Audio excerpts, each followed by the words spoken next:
হামে চাঁপাইনবাবগঞ্জের হাসপাতালগুলোতে কতজন রোগী ভর্তি আছেন, চিকিৎসকরা কি বলছেন, বিস্তারিত জানাবেন।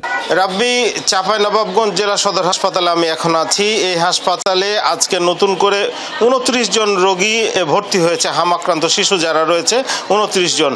মোট এই মুহূর্তে এই ওয়ার্ডটিতে রয়েছে 67 জন হামে আক্রান্ত রোগী এবং মোট জানুয়ারি থেকে এ পর্যন্ত 562 জন হাম আক্রান্ত এখানে চিকিৎসা গ্রহণ করেছে।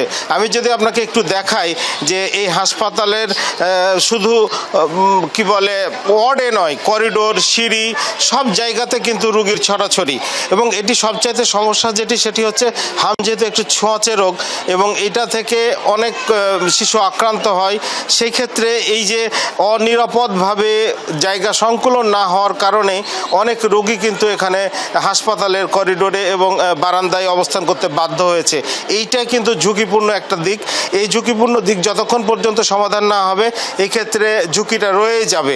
আর চাঁপাইনবাবগঞ্জ জেলার চিকিৎসকরা যেটা বলছিলেন যে সেটা হচ্ছে যে দীর্ঘদিন ধরে হামের যে ক্যাম্পেইন বা টিকাদান কর্মসূচি সেটা না হওয়ার কারণে, পাশাপাশি করোনাকালীন সময়ে মানুষ বা শিশুদের মধ্যে করোনার টিকা দেওয়ার একটা ভয় বা গুজব রটেছিল।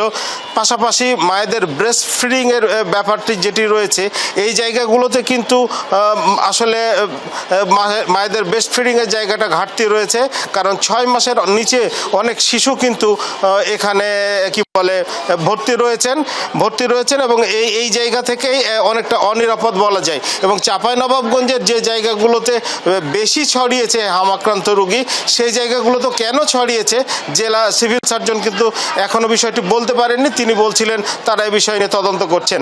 রাব্বি, জুয়েল, আপনাকে ধন্যবাদ।